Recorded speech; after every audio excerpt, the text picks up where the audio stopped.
রসুল বলছেন, সাহাবাদেরকে জিজ্ঞেস করছেন, হে আমার সাহাবারা, বলো তো দেখি হাসরের ময়দানে গরিব কে হবে? ইয়া রাসূলুল্লাহ, আল্লাহ এবং রসুলে ভালো জানে।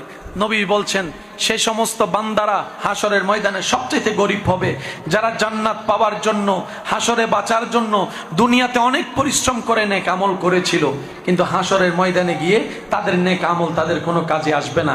বদনামকারী এসে কিছু নিয়ে যাবে, জায়গা দখল যার করেছে সে এসে কিছু নিয়ে যাবে, যার নামে পেছ লাগাইছে ও এসে কিছু নিয়ে যাবে, যাকে একটা অন্যায়ভাবে থাপ্পড় মারছে ও এসে কিছু নিয়ে যাবে, কারো থেকে টাকা নিছিল দেয় নাই ও এসে কিছু নিয়ে যাবে। নিতে নিতে নিতে সে খালি হতে হতে হতে পাইতে চাইছিল জান্নাত, পেয়ে গেছে জাহান্নাম। সেই হবে সবচাইতে গরিব। কথা বলেন ঠিক কিনা? ওই পরিচয় কেন ভুলে গেলাম? আমরা তো রবের বান্দার একটা পরিচয় তো আমাদের আছে, নবী রাহমাতুল লিল আলামিনের উম্মতের পরিচয় তো একটা আছে, কবরের যাত্রার সেই একটা টিকিট তো আমাদের আছে, হাসরে উঠার তো একটা অনুমতি আপনার আমার আছে, জান্নাতে ঘর পাওয়ার অধিকার তো আপনার আমার আছে। কথা বলেন ঠিক কিনা? সব পরিচয় মনে রাখতে হবে তো, কারণ আপনি একজন, কিন্তু আপনার ভিতর পরিচয় অনেক। আপনি মা বাবার সন্তান, এটা একটা পরিচয়। আপনি শিক্ষকের ছাত্র, এটা একটা পরিচয়। আপনি ছোট ভাইয়ের বড় ভাই, এটাও আপনার পরিচয়। আপনি স্ত্রীর স্বামী, এটাও আপনার পরিচয়। আপনি স্বামীর স্ত্রী, এটাও আপনার পরিচয়। আপনি কোন জায়গায় ক্রেতা হচ্ছেন, কোন জায়গায় বিক্রেতা হচ্ছেন, কোন জায়গায় ড্রাইভারের পরিচয় আপনি চলছেন। কথা বলেন না ভাই, ঠিক? কোন জায়গায় আপনি বন্ধুর পরিচয় আপনার নাম দেখা যাচ্ছে, কোন জায়গায় তো আপনি এক এক জায়গায় এক এক পরিচয়, কোন জায়গায় চাকরিজীবী, কোন জায়গায় বস। এই হাজার পরিচয়ের ভিতরে তো দুইটা পরিচয় ছিল যেটা আপনি আমি ভুলে গিয়েছি।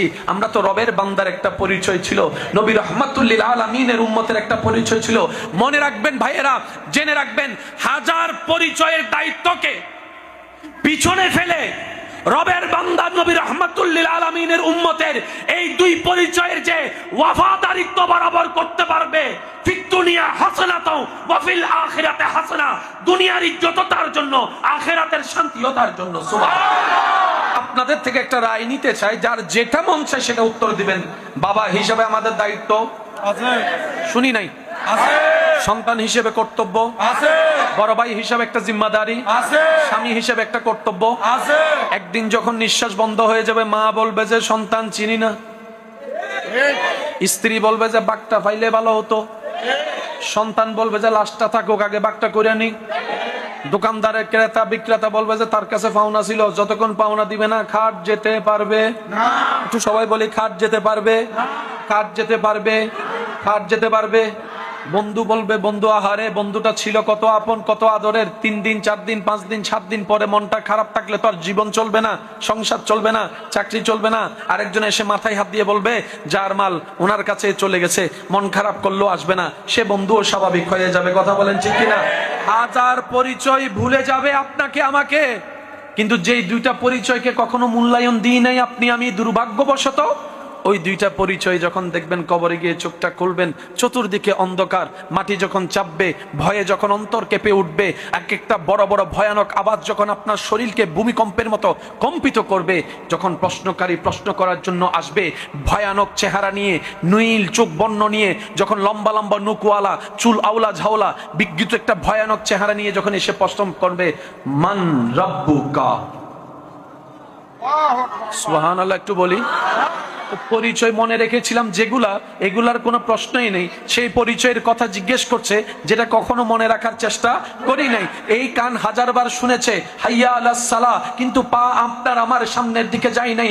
রব এটা বলেও ডেকেছে হাইয়া আলাল ফালাহ, সময় যেহেতু তুই নামাজে দিবি, আমি আল্লাহ তোকে বিনা বেতনে ফেরত দিব না, বিনা উপকারে ফেরত দিব না। হাইয়া আলাস সালাহ যদি তুমি পালন করো, হাইয়া আলাল ফালার মহাকল্যাণ আমি আল্লাহ তোমার জন্য রেখেছি, তোমার জন্য রেখেছি, তোমার জন্য রেখেছি। দুর্ভাগ্য আমাদের, সেই কল্যাণ চোখে দেখি না বলে দাম দিতে জানি নাই। জায়গা চোখে দেখি তাই জায়গার পাগল, টাকা চোখে দেখি টাকার পাগল, স্বর্ণ চোখে দেখি স্বর্ণের পাগল। আমরা দেখলে সেটাকে মূল্যায়ন করি, অদেখা নিয়ামতের মূল্যায়ন দুর্ভাগ্যবশত করতে জানি নাই। হাজারবার মুয়াজ্জিন দেখেছিল হাইয়া আলাল ফালাহ, হাইয়া আলাল ফালাহ, হাইয়া আলাল ফালাহ, হাইয়া আলাল ফালাহ, হাইয়া আলাল ফালাহ। হাসরে যাওয়ার পরে বুঝতে পারলাম এই হাইয়া আলাল ফালাহর আসল তাফসীর মূলত হাজার নিয়ামত ওই হাইয়া আলাল ফালাহর ভিতর আল্লাহ লুকাই রেখেছিল।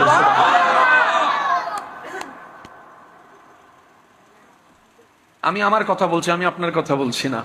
আফসোস আমার জন্য, আমি হাইয়া আলাল ফালার মূল্যায়ন করতে জানিনি, হাইয়া আলাল সালা ডাকে সাড়া দিতে জানিনি।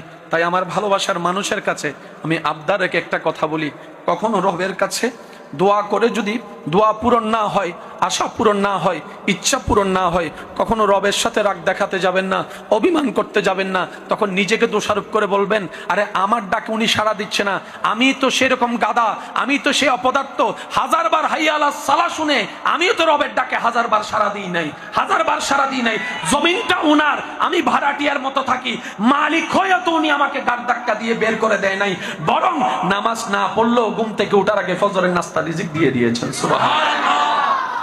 আল্লাহ তাআলা আমাদেরকে আদবওয়ালা বনার তৌফিক দান করুন। আমি সবার আমিন শুনি না, আরো জোরে বলেন। বিশ্বাস করেন, আপনি যা চাচ্ছেন তা কল্পনার চাইতে আপনি বেশি পাবেন। আপনার কি চাওয়া লিস্টি করেন, আপনার আমার কি কি চাওয়া লিস্টি করেন, লিস্টিটা দেখে নিজের মনকে প্রশ্ন করবেন, এখানে কোন চাওয়া আছে যেটা আমার রব দিতে পারে না। আপনি চাচ্ছেন একটা চেয়ার, রব চাইলে আপনাকে আমেরিকার প্রধানমন্ত্রী বানাইতে পারে। মিস্টার বারাক ওবামা ছিল কি, বানালো কি? কথা বলেন না রে ভাই, আরো জোরে বলেন, আরো জোরে বলেন। সকালের ধনী রাতের ফকির হয়ে বসে আছে, আবার রাতের ফকির সিজদায় পড়ে কান্দার কারণে রব্বুল আলামিন সকালবেলা বেসুমার মাল আমাল দিয়ে ধনী করে দিয়েছেন। সুবহানাল্লাহ। আল্লাহর কাছে রিজিক চাই, রিজিক কি চাই? সবাই বলে কি চাই? আমাদের বেশিরভাগ মানুষের ধারণা রিজিক মানে, বলেন রিজিক মানে, রিজিক মানে, রিজিক মানে সম্পদ, রিজিক মানে সম্পদ, রিজিক মানে ব্যাংক ব্যালেন্স। মনে রাখবেন, জেনে রাখবেন, রিজিক মানে হলো আপনার কল্যাণের জন্য আল্লাহর পক্ষ থেকে আসা প্রত্যেকটা নিয়ামতের নামই রিজিক।